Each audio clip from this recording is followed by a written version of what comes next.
Your dog is already reacting, and nothing you do in that moment ever seems to work. Welcome to The Dog Who Asked for More, a podcast for dog parents navigating the messy, complicated parts of life with dogs that no one really prepares you for. Each week, you'll hear honest, rounded conversations that help you understand your dog more clearly, feel less alone in the challenges you're facing, and strengthen the relationship you're building together.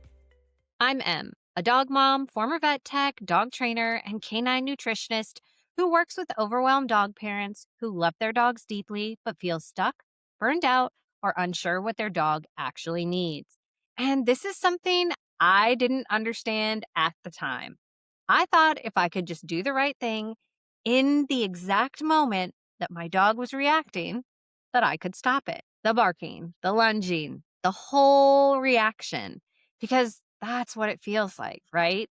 Like if you just say the right thing or redirect fast enough or handle it better, you can calm your dog down instantly.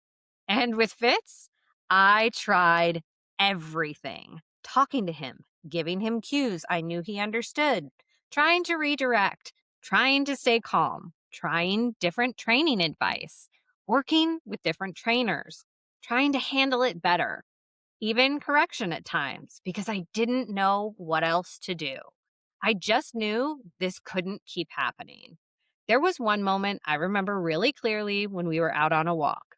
Something small happened. Another dog passed by across the street and he reacted. And I did what I always did. I started talking to him, trying to bring him back, trying to get his attention, trying to calm him down. And it was like I didn't exist. Nothing was landing. And that's the part that really gets you because you know your dog knows these things. You've seen them do it a million times before. And suddenly it's like it's all gone. And this is where it starts to feel like you're doing something wrong, like you missed something, like you should have handled it differently. Like if you were better at this, it wouldn't be happening. And even when I started getting more experience, learning more, working with more people, that moment still didn't change. And that's where it got really confusing because I was doing more training, more awareness, more learning, more effort to get it right in the moment. And still, when he reacted, I couldn't reach him. And what I didn't realize then was that I was asking something from him that he couldn't physically give me. Because when a dog is already reacting, they're not thinking.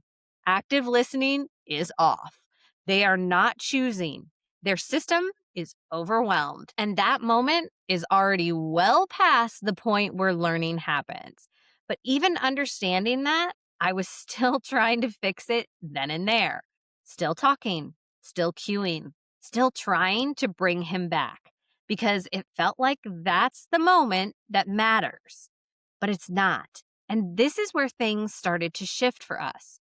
Not in big, obvious ways, but enough to realize I wasn't failing in that moment. I was just too late in it because the most reactive moments don't usually start with barking or lunging. They start earlier in small shifts, subtle changes, the way their body tightens, the way their focus locks in, the way they stop being able to take in anything else. And I was missing all of that. I was waiting for the reaction and then trying to fix it. And that's why nothing was working because once Fitz was there, he was not coming back in that moment. Not because he was stubborn, not because he didn't know better, but because his system was already maxed out.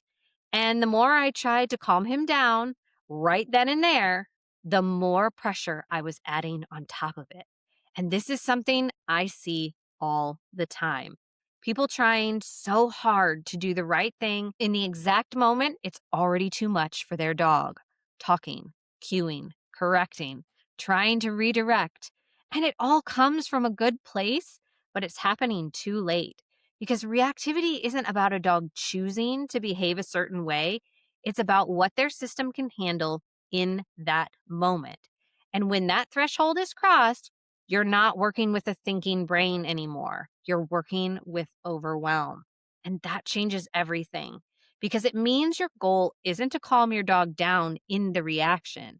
It's to start seeing what happens before the reaction, to notice the moments where things begin to shift before they escalate. And that's where things start to actually change. Not perfectly, not overnight, but in a way that finally makes sense. So here's the question I want to leave you with.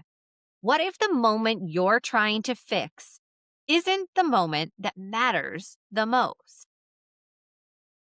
Because this isn't about doing something wrong, and it's not about needing to react faster or better.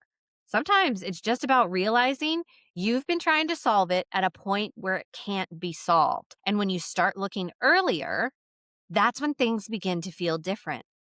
And if your dog's behavior sometimes seems to come out of nowhere and you find yourself feeling tense or worried about how things might look in front of others, the Dog Body Language Secrets Quiz can help you start spotting the subtle signals that often show up before the reaction.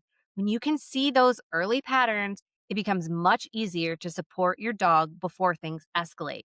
You'll find the link in the episode description. So be kind, spread joy, and remember, behavior doesn't start the moment you see it.